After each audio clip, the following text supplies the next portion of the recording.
Bienvenidos a este rincón de la física, mate y programación. Hoy quiero que hablemos sobre la construcción de la braquistócrona en Python. En esta ocasión realmente se usa matemática, métodos matemáticos como tal, ¿no? Que son el cálculo de variaciones. También métodos numéricos, porque caemos en una ecuación que ya van a ver de qué tipo es, que no se la puede resolver de manera analítica.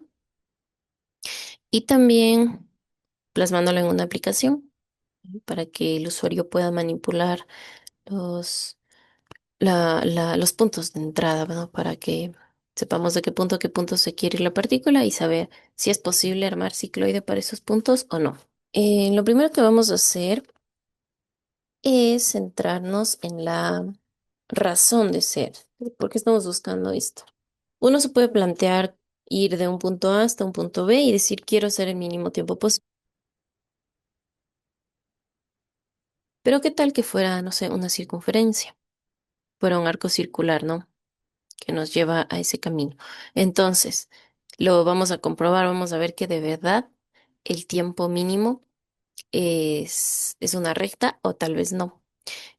Para esto utilizamos, ¿qué cosa? Las derivadas, porque con las derivadas nosotros sabemos que podemos llegar a obtener mínimos y máximos al igualarles a cero.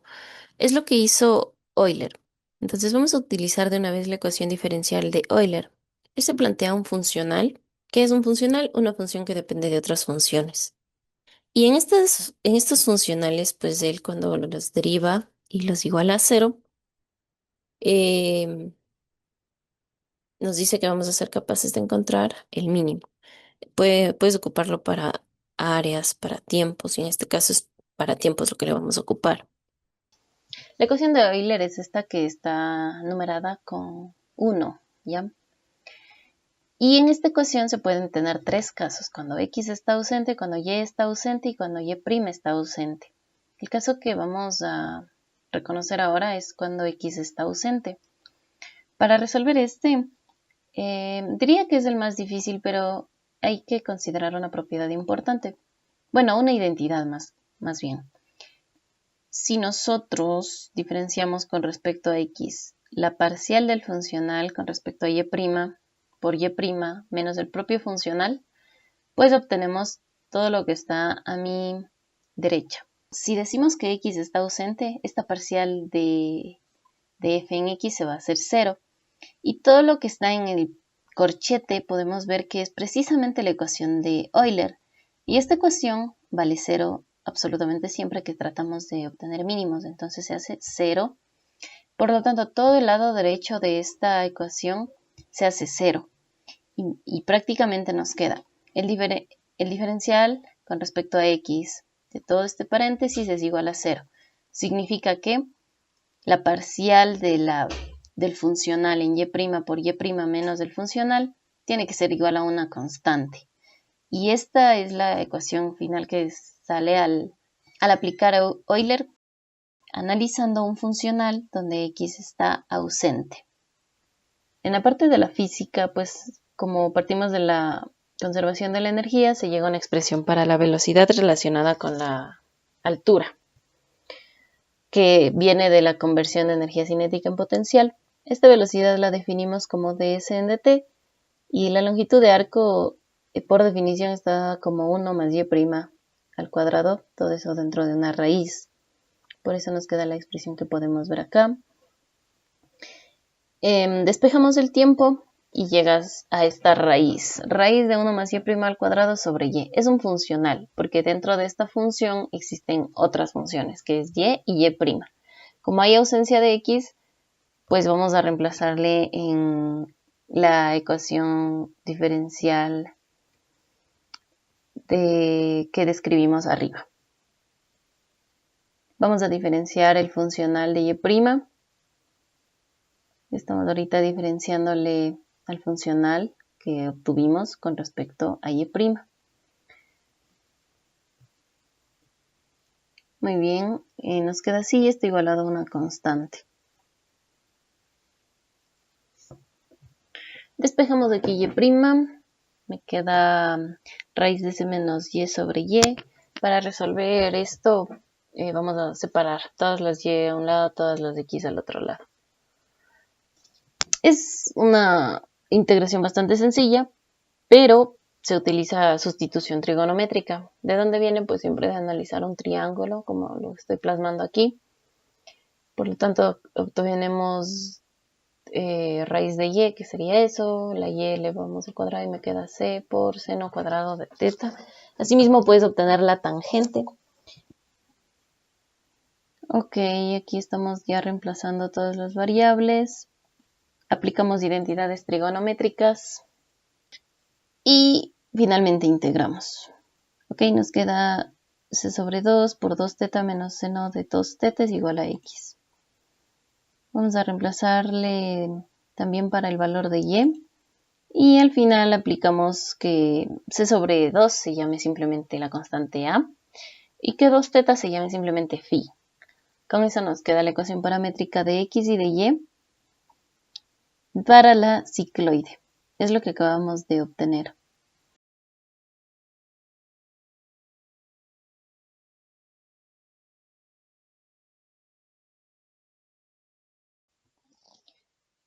Ok, estas ecuaciones paramétricas tenemos delta x, delta y, tenemos a, que es el radio de la circunferencia que nos ayuda a describir la cicloide, y el ángulo teta, que es el ángulo justamente cuando llegamos al punto B, pues son un sistema de ecuaciones. Para resolverlo yo puedo proponer, voy a dividir la ecuación 1 dividido para la ecuación 2 y me queda delta de x sobre delta de y debe cumplir esta condición.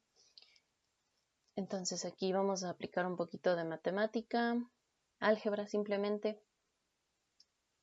y nos queda una nueva ecuación igualada a 0. En esta ecuación es donde surge un problema porque queremos despejar el ángulo. Sí, el ángulo es lo que nos interesa saber. No sé si puedes pensar en un método para que se despeje este ángulo. Pero esta ecuación yo realmente no la puedo resolver con ningún método que conozca, la verdad. De hecho, nadie puede, entonces se crean algo que se llaman los métodos numéricos. El método que yo apliqué en este caso fue el de Newton-Raphson. Ya en el de Newton-Raphson vamos a utilizar la derivada de la función y vamos también a iterar el ángulo teta, que va a ser la variable que queremos despejar. Ok, una vez que hemos trabajado ya con la cicloide y también ya le programamos, antes de poder comparar con la recta y con la circunferencia y decir, ok, esto es cierto, vamos a desarrollar estas ecuaciones paramétricas para la recta y la circunferencia. Bien, aquí tienes para la recta. Para llegar a definir estas ecuaciones de la recta, pues partimos de una ecuación vectorial de la recta. Tienes x, tienes y, que vienen de dónde, pues de una posición inicial x0 y y0, que están dirigiéndose a lo largo de un vector v, un vector unitario v, ¿ya? Y tenemos también el parámetro k. ¿Qué es este k para nuestro caso? Bueno, pues es el tiempo, ¿ya? Y nuestro vector v, ¿de dónde sale? Pues de conectar a con b, porque es la dirección que va a tomar nuestra partícula, ¿no? Entonces nos queda lo siguiente. Como sacamos un factor común para tener a x, tienes esta ecuación en x, coma, en y. Y de aquí salen ya las ecuaciones paramétricas. Con estas se trabaja pues en el código, ¿no? Con las ecuaciones paramétricas. Hablemos ahora del círculo. Para trazar estas trayectorias del círculo es también sencillo porque empezamos por conectar A con B. Nadie nos dice que A y B son extremos diametrales ni nada por el estilo, simplemente es una cuerda. Por lo tanto, vamos a definir un vector perpendicular a esta M que nos lleve hasta el centro. Vamos a suponer que el centro está todavía más arriba de A y B. ¿Qué tanto más arriba? Bueno, eso ya puedes ponerle tú. Yo le puse 0,25 en este parámetro de la sajita. y creamos entonces el punto centro. Ahora, este centro se puede dirigir o bien a A o bien a B y tienes un ángulo para cada uno de estos trayectos del centro A y del centro a B. Entonces se saca el ángulo. En este caso, yo por ejemplo puedo sacar que es menos 4,6 radianes. Sin embargo, esto está por arriba, ¿no? Por arriba de mi circunferencia, porque así es la manera en que yo mido mis ángulos. Como yo quiero la sección inferior, ¿ya? La sección de abajo, pues le vamos a sumar dos pi. Entonces, si me salió, por ejemplo, 4,6, yo ahorita le pondría, para completar el 2pi, pues me saldrá aproximadamente 1,7. Ahí está. Con esto estamos tomando el lado inferior. Y ya tienes el ángulo, que vamos igual a distribuirlo en trozos pequeños para que el programa vaya calculando en, si es de aquí a acá, pues que lo hagan, no sé, en 10 pasos, 20 pasos, 200 pasos, pero que siempre, bueno, me saque desde mi ángulo inicial, que era el 2,8 radianes, hasta que llego a mi ángulo final, que debe ser el 4,6 radianes. Vamos a cerrar esta pequeña sección de la braquistócrona hablando del código que implementamos en Python. Ok, estas son las librerías que se utilizan. Tenemos a NumPy, Matplotlib, CompyPlot, Streamlit y nada más, porque hay otras librerías que pues sí se recomiendan, como por ejemplo FSOL, que es otra librería que nos ayuda a complementar la parte de los métodos numéricos. Pero en este caso, al usar el método de Newton-Raphson, simplemente calculamos la derivada y pues se va iterando. Entonces no llame a ninguna librería en esa parte, ¿ya? Para la aplicación, es decir, para la interfaz donde se van a mostrar nuestras curvas, em, vamos a configurarle como braquistócrona, layout centered y bueno, aquí está el título. Vamos a hacer dos columnas. En la aplicación quiero que existan dos columnas para que se visualice este, mm, los controles en una columna y la animación en la otra columna. Entonces, con el col 1, col 2 establecemos las columnas y aquí with col 1 enlistamos todo lo que queremos que exista en la columna 1. Entonces, en este caso ya no sería un title, es más bien un subheader y le voy a llamar controles porque pues es lo que el usuario va a manipular, las entradas. Y aquí parámetros de entrada es la coordenada X y Y del punto A y X y Y del punto B. Para este slider vamos a establecer un valor mínimo que sea desde 0 en X porque no estoy interesado en considerar las X negativas. De todas maneras, lo que nos importa es cuánto caminó. Así que lo voy a dejar en 0.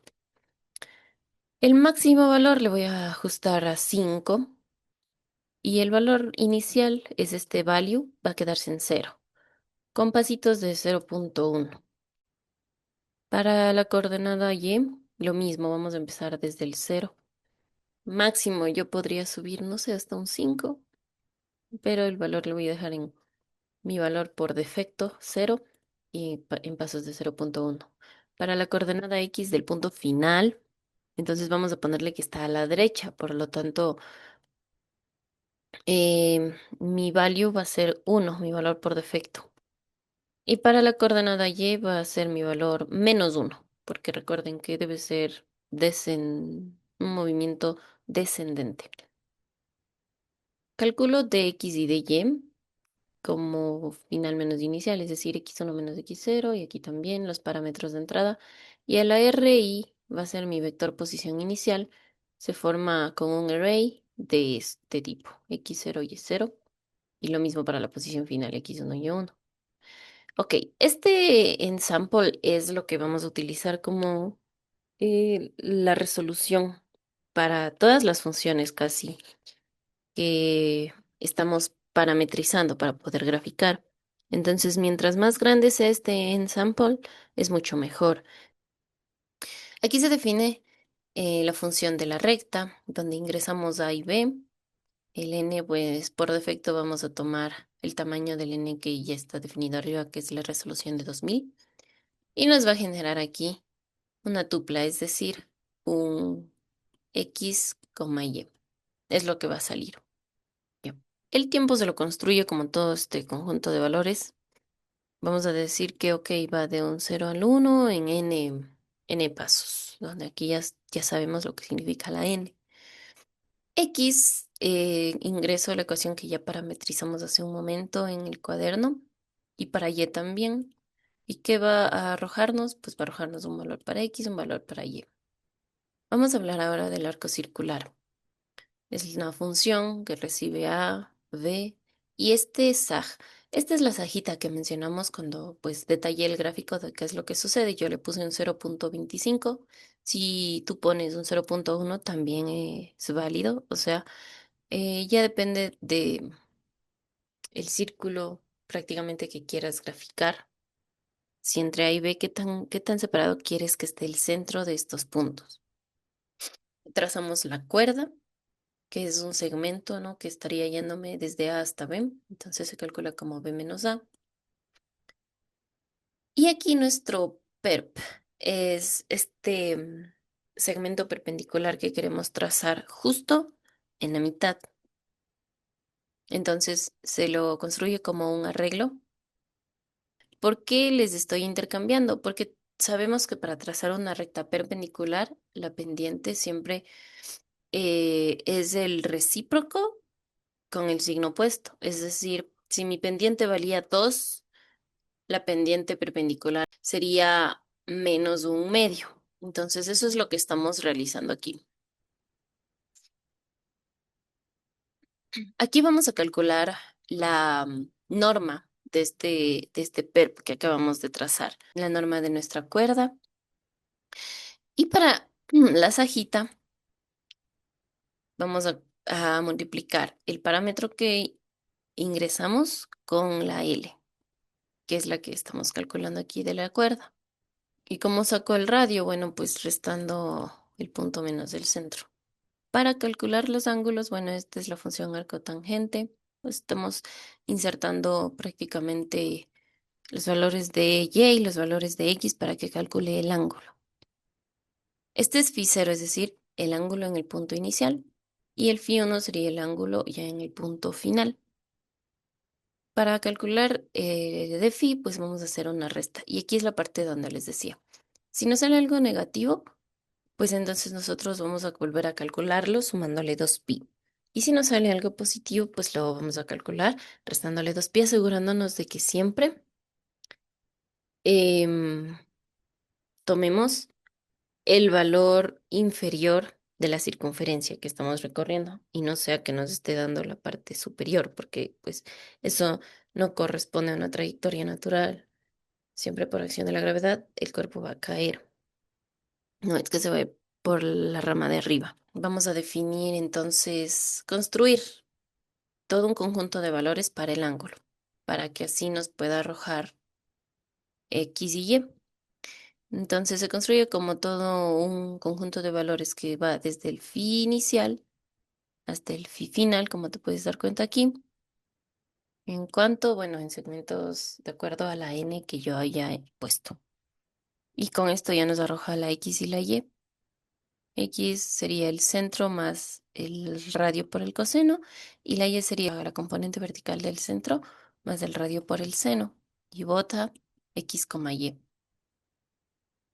Aquí finalmente tenemos a la braquistócrona, pero para abarcar esta parte de la braquistócrona voy a crear una función que se llama braquistócrona existe, porque hay varios puntos para los que la braquistócrona no existe.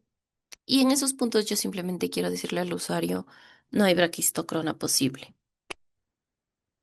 ¿Por qué? Porque no para todos los puntos puedes construir una cicloide invertida. Recordemos de dónde viene la cicloide. Entonces no es posible para todos. Y por eso es que lo evalúo como existencia y dentro de la existencia se calcula el ángulo, ¿ya? Vamos a ver. Ingresa. el cambio en X y el cambio en Y, que es lo único que importa, de X y de Y, y un teta inicial que se le asigna como cero, perdón, como 2 en este caso. O sea, es el valor que yo le puse como adivinando que estuviera por ahí. Y si no es ese, no importa, porque recuerda que estamos iterando. Entonces, este es el valor inicial para empezar con mi iteración. Empiezo por decir que el teta uno va a ser igual al teta cero que me sea dado, es decir, este 2. Y aquí le voy a integrar al teta uno. Vamos a resolverlo con el método de Newton-Raphson. En este for estamos iterando. ¿Cuántas veces lo vamos a hacer? 100 veces. Y si dentro de esas 100 veces no encuentra ninguna raíz, pues va a return none. Nos va a arrojar un none. Aquí adentro especificamos la función y su derivada. Y por Newton-Raphson, recuerda que, em, por ejemplo, teta iésimo va a ser igual al teta iésimo menos uno, menos la función sobre su derivada. Entonces, eso es lo que estamos escribiendo aquí, que el teta uno va a ser igual al propio teta menos la función sobre su derivada. Y así va a seguir repitiendo y repitiendo este for hasta encontrar una raíz. ¿Cómo se va a asegurar de que es una raíz? Porque justo cuando ya encontramos una convergencia, es decir, a un valor, ya no va a haber cambios, voy a decirle que pues significaría que el valor absoluto de mi f prácticamente es cero. O sea, es 0.00000000001. Entonces yo le pongo uno, le va a dar a menos 12. Y aquí ya arroja el valor de teta uno. Y a esta sol, si la solución me sale non, entonces yo voy a devolver algo que es falso y que vale non. Pero si la solución existe, entonces voy a devolver un valor que sea true y aparte devuelvo lo que salga de la solución. El true significaría que sí existe cicloide.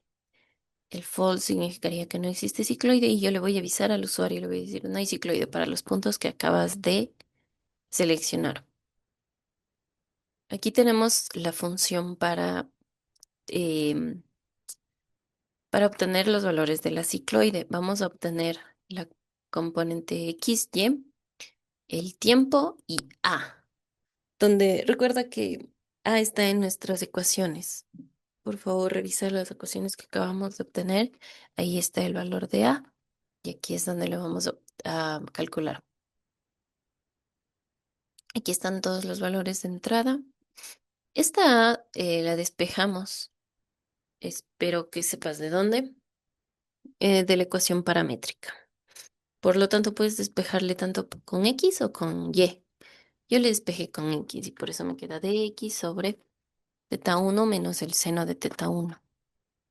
El tiempo total es la raíz cuadrada de a sobre g por el ángulo. Una vez calculado a y el tiempo, pues vamos a construir nuestro conjunto de valores teta, que otra vez va desde el cero hasta el valor teta uno. ¿En cuánto le va a dividir? En n pasos. Y aquí nos arroja X y Y. X obviamente sería el valor inicial de donde nosotros habíamos partido más la A que acabamos de descubrir por teta menos el seno de teta en X. Y para Y, la componente vertical de la A menos el valor de A que ya calculamos por todo esto.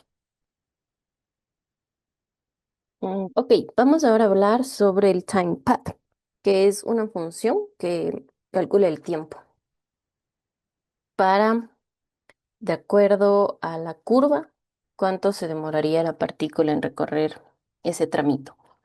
La explicación, bueno, es bastante sencilla.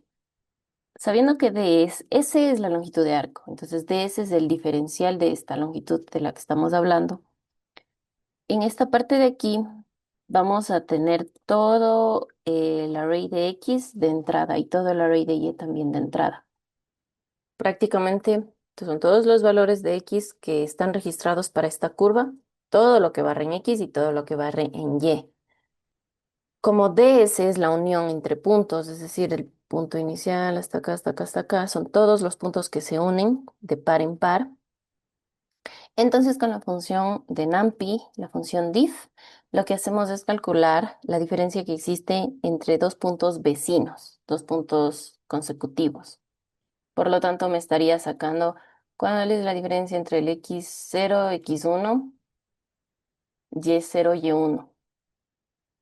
Siguiente, como toma todo el array, entonces me quedaría la diferencia entre el x1, x2, y1, y2. Y nos vuelve a construir un nuevo array, pero con las diferencias de puntos, ya no con los puntos como tal, sino con las diferencias y con la función de NumPy, que es iPod, bueno, de la hipotenusa, nos calcula la hipotenusa, es decir, ya nos está trazando prácticamente la pequeña sección de arco, la pequeña sección diferencial que está recorriendo nuestra partícula, dada una curva. Nosotros aquí le damos la curva, es decir, le damos los puntos X, los puntos Y.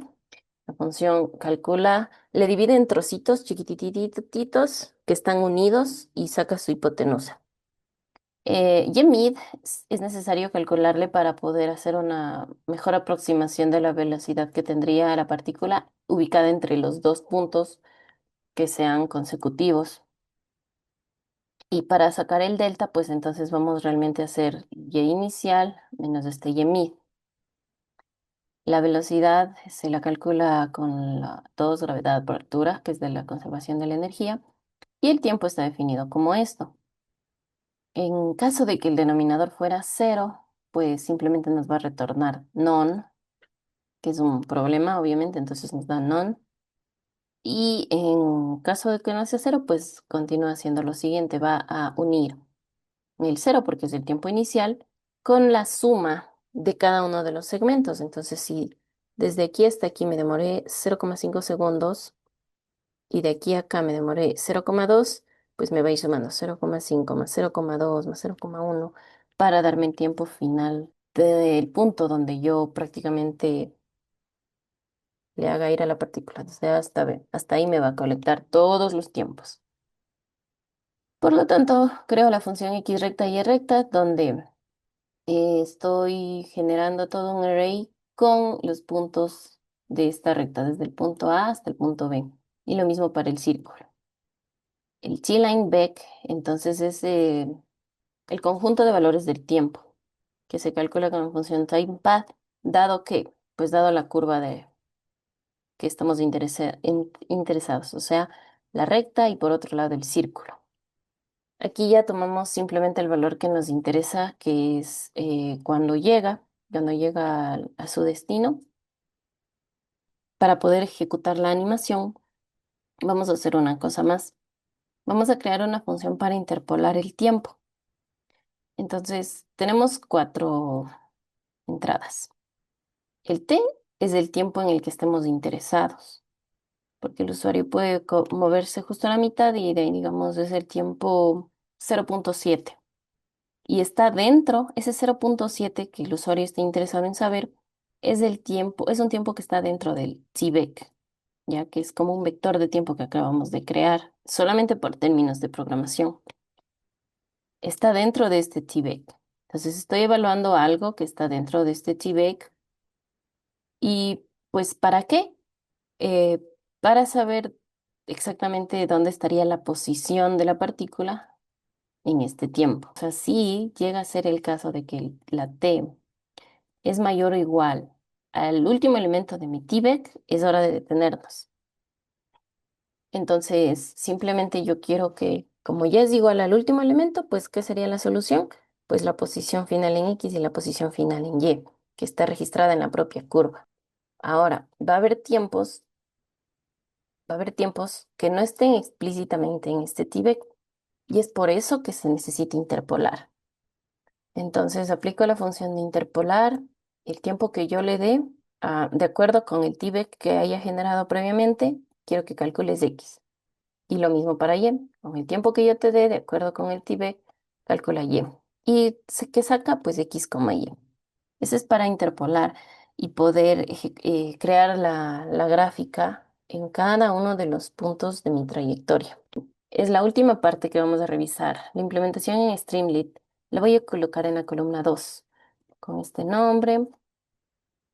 Y aquí, pues es hora de definir una función. Y aquí, pues es hora de definir el existe y el teta. Existe para saber si es que la braquistocrono existe y se debe graficarla. Y el teta f, que es el teta final, o sea, el ángulo final. En caso de que estas dos condiciones no se cumplan, pues me va a, a decir no son puntos válidos para una cicloide, ya sea que la X me esté poniendo como si fuera a la izquierda y hacia arriba el movimiento, eso no es posible, no es algo natural. Realmente yo quiero que simplemente estén definidos mis movimientos que sean a la derecha y de forma descendente, o sea, porque siempre va a ser descendente lo que buscamos ahorita hallar. Estoy trabajando con un cuerpo que simplemente em, cae por acción de la gravedad. Entonces es caída, así que la de Y debe ser negativa. En caso de que el existe sea cierto, porque aquí está si es falso. Si es cierto, entonces voy a llamar xig, yzig, tzig y a toda la función cicloide que se ejecuta entre A y entre B. Aquí vamos a tener igualmente los tiempos válidos. ¿Por qué? Porque como vimos arriba, podía existir el caso de que me salga a una velocidad cero y el tiempo se haga infinito. Y si eso pasa, pues la respuesta sería non y ahí ya no podríamos graficar nada. Entonces, si esto no es válido, otra vez me dice, pues no es trayectoria posible para estos puntos. Em, bueno, aquí los tiempos válidos siempre van a ser tiempos que estén entre el tiempo de la línea, el tiempo de la circunferencia o el arco circular y el tiempo de la cicloide. Aquí los frames simplemente son también para que el usuario pueda desplazarse por el trayecto de la partícula y mientras más frames pongamos, pues el usuario va a poder desplazarse con pasos más pequeños, por así decirlo, en la trayectoria de la partícula. Aquí en el slider el usuario puede elegir el frame, es decir, justamente donde más o menos está interesado saber cómo se encuentra la partícula con el paso del tiempo. Para el gráfico, bueno, aquí son funciones del Matplotlib y vamos a usar un dark background para hacerle más bonito y listo. Aquí estamos ejecutando las trayectorias de la recta, de la circunferencia y del cicloide. Es la última parte. Entonces aquí vamos a usar nuestra función interp. Tenemos x y y, que sea de la línea recta. Lo mismo va a hacerlo para un tiempo que esté dentro de este vector. De acuerdo a cuál curva, pues a la curva que se describe con X y Y para la recta. Estos puntos que acabamos de decir me los va a graficar. Simplemente va a trazar una línea recta. Pero con este punto de aquí, con el X-line y Y-line, es donde vamos a trazar la bolita para diferentes tiempos. Con el primer comando de acá arriba, trazas la curva entera. Pero porque estás ingresando X recta y Y recta, que es todo el conjunto de valores. Para graficarle solo al punto en la posición de interés, o sea, tu partícula justo en el tiempo igual a 0,1 segundos, pues para eso ya existe el X-line y el Y-line que acabamos de definir con la interpolación. Y lo mismo para el círculo. Ahora para la cicloide simplemente vamos a hacer esto. Mm, Aquí en este punto también recordar que lo importante es asegurarnos de que el tiempo de la cicloide pues no sea non. Y mientras, sí, perdón, si es que mi tiempo es menor o igual al de la cicloide, pues yo voy a ejecutar un cálculo para teta y aquí para graficarlo.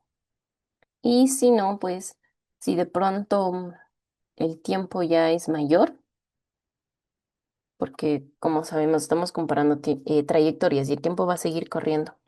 Si el tiempo aquí fuera mayor, simplemente la X y la Y van a quedarse en el punto final. O sea, no tienen por qué seguir avanzando ni nada, ni hay que hacer ningún otro cálculo. Simplemente se quedan en el punto final porque ya llegó a donde quería llegar y ahí se va a quedar parado. Ok, la última condición de la que quiero hablar es este if que añadí aquí. Este if se aplica cuando el tiempo de la cicloide es mayor que el de la línea recta en un factor de 1.1. Fue un número que puse, podríamos ponerle más, porque en general apenas lo sobrepase, o bien es porque elegiste un ensample muy pequeño, o bien es por lo siguiente. El tiempo nos puede llegar a dar 4000 segundos, ¿ya? Y eso es porque nosotros podemos haber elegido una distancia muy horizontal entre los dos puntos con poca caída vertical, mucha distancia horizontal. La partícula no tendría el tiempo suficiente, perdón, no tendría la curvatura suficiente para ganar velocidad. Entonces ahí no puede haber cicloide que prácticamente describa ese movimiento. Computacionalmente, o sea, está pasando lo siguiente. Le dividimos en pequeños tramos, pero hay un tramo tan pequeño donde la partícula prácticamente adquirió una velocidad de cero. Y como en este tramo la velocidad se hizo tan pequeña, el tiempo se dispara. Puede salirnos, no sé, 3000 segundos.